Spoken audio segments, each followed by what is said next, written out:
Hi guys, and today we're going to be unbagging a Space Marine Fire Raptor. Now I can barely get this in shot, the bag's so big. So what I'm going to do is just take out the contents of the bag bit by bit. So there's 3 bags of resin parts in here, a couple of separate pieces of resin that don't fit in bags, then there's 3 large sprues that you get for the Storm Raven that you use part of this hybrid kit, resin and plastic, and we also get the manual. So what I'll do, I'll cut the video and we'll have a look at the manual first of all. Okay guys, so we've got our manual in front of us here, and it is literally just 3 pages, which, if I'm completely honest, seems a bit sparse when you think about how detailed and complicated these kits are, especially a hybrid kit that you're going to be using plastic and resin together. But who knows, maybe we do only need 3 sheets of information, and maybe that the build's going to go together super smooth. So I'll obviously update on how that went in a future video, but for now we'll just have a look at the manual and what it contains, what its contents are. So first of all, we can see that all of these parts here are going to be from the plastic sprues. So all of the parts from the Storm Raven kit that we need are on the front page, and on the back of that page we have all our resin parts. Now the part count on the bottom of the page says there's 40 parts in total, but there's actually more than 40 parts if you take into account that some of the parts are doubled up. So maybe there's 60 parts or so in total, without counting them all up there. So that's the first page. Now we'll have a look at how we put this bad boy together. So first of all, we got our left fuselage, lower and right, and this is all resin, these parts here. So it's going to be quite heavy, which is always cool. I love the feeling of picking up a resin vehicle and you can feel the weight in it. You know it's from Forge World. You know it's resin crack, as the saying goes. And then as you go on to the top part of the ship there, we've got plastic from the runner from the Storm Raven kit there, some plastic components for the cockpit as well.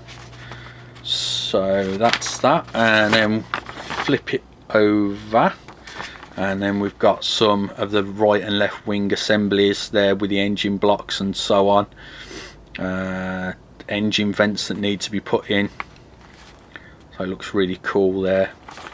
And then on our final and third page we've got the ball turret assembly, the plastic canopy there, and we've got those awesome Avenger bolter cannons, which are really cool, and they look absolutely fantastic. So that's just the manual in total.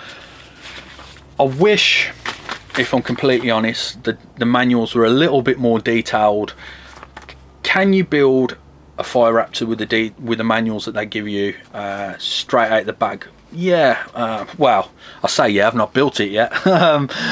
But should you be able to? Yes, you should be able to, but more thorough manuals with step-by-step guides on something you pay, you know, £100 for, you'd hope to be included. Now I know these are marketed towards the more advanced modeler, but there's nothing stopping someone a little less advanced putting them together if they can come out with some really detailed guides. I mean, look at the Warlord Titan, look at the guide for that, it's phenomenal. I mean, if anyone's out there seen the instruction manual for that, you'll know what I mean by what Forge World are capable of doing, and then you see these older manuals. So it would be nicer if they updated them, the manuals. Anyway, that's a bit of a waffle really on the manual there, but we're going to have a look at some of the resin goodness now. So I'm just going to cut the video and we'll go and have a look at that. Okay, so as we can see with the resin parts, I've got a bit of warpage there. You can see how it's going in and out and in and all over the place, so it's going to need some heat treatment there, which, you know, is fairly straightforward. We've got a little bit of detail on the inside, but to be honest, I'm not going to be painting the inside. I don't see the point on these kits. You can only see a little bit of the detail via the rear hatch, and there's no point that you can attach it so it opens and closes without, you know, drilling extra holes and putting in pins and so on and so forth. So I'm not going to be painting the inside of this kit, but for those that do want to spend a serious amount of time doing that sort of job, then there's definitely the detail inside to go ahead and do that. But if I have a look here somewhere, should be able to get this to line up and show you how it fits on. We're doing that for the right side. Let me have a look. There we go. You can see how that's going to go on there, like so. It's going to look really cool. So that's the fuselage, and we've got some of the top back plate there. Really nice detailed piece of resin, and you can see the inside detail there is really nice. Oh, and just regarding this here, you've got, without measuring, say 3 or 4 mil clearance, and I don't think that's going to be enough on the peg to hold the weight of this Fire Raptor adequately. You know, a knock left or right and it's going to fall right off, and you don't want a big expensive kit falling off. So what I'm going to probably have to do is drill right through the cross section there, so the peg of the stand is going to go straight into the middle, straight through into the actual hull of the fuselage there. So yeah, I think that would have been better left open, but again, if someone paints inside, you'd be left with obviously great big gaping holes that you'd see. So I can understand why they've modelled it this way, but I don't think that's going to be adequate to hold the weight, really. Let's have a look. I'll just cut the video, guys, and we'll have a look. No, not really, to be honest. No matter which way you put it in, just a little knock and it's going to come off.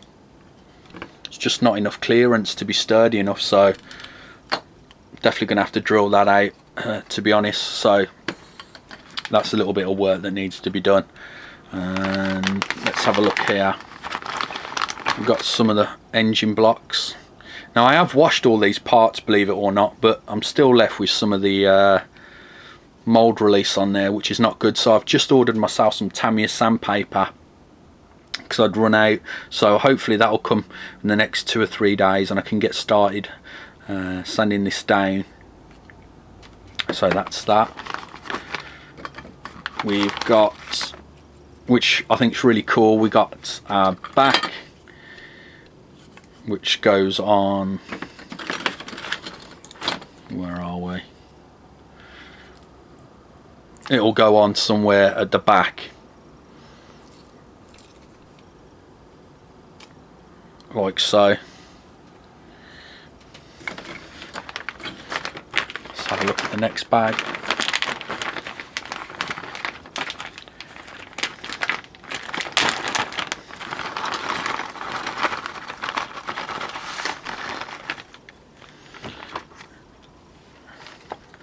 Here we've got some of the details from the ball turrets, and remember I was saying a moment ago about the detail.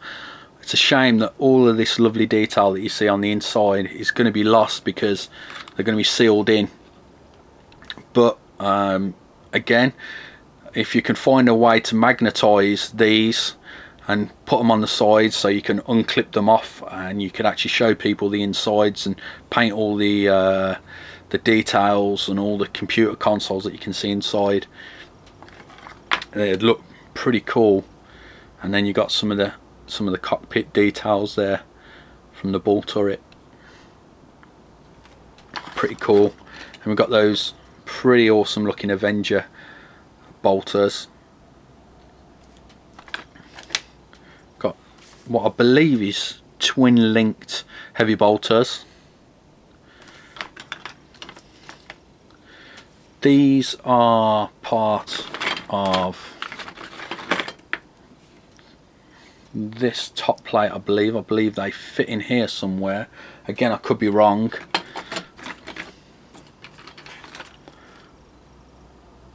This goes at the front of the Fire Raptor. This is the top plate to the Fire Raptor there. Got some engine thrusters. These I believe are for the feet, and we've got a foot there. These are part of the ball turret assemblies, I believe, and another ball assembly. Got some more thrusters there, look really cool. Some auto cannons, and one of these has got a bad bend in it, I've seen. And both of those actually have. So they need to be straightened a little bit. Another mount for the foot there. I believe this sits at the front of the Fire Raptor. Some little wings. Some cover hatches for the ball turrets for the foot, and a hatch that goes on the top of the Fire Raptor there. So we've got one more bag.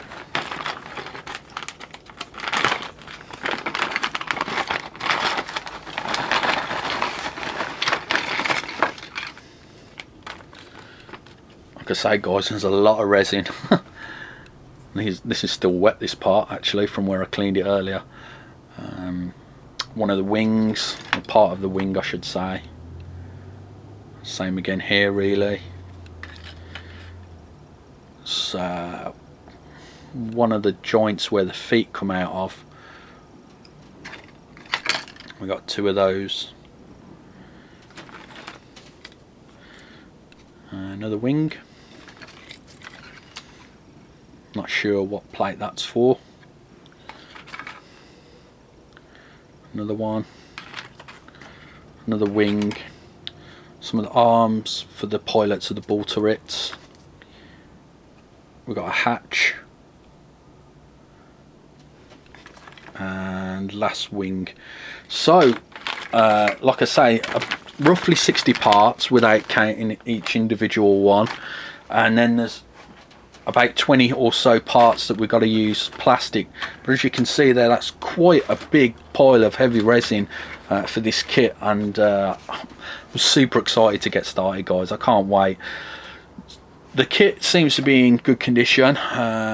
Most of the mold releases come away, luckily for me, with just soapy water and a scrubbing brush, and I've scrubbed away at it for a good hour or two on all the parts there. But some of the mold release is still being stubborn. It's going to need smoothing out with a bit of sandpaper there, some really fine grit sandpaper. But that's it. That's it for the unbagging, I think, guys. If you've got any questions, please post them down below in the comments box, and also please check out the link for Goblin Gaming as well that I'll provide in the description box as well. And I hope you enjoyed the video, guys, and I'll catch you in the next one.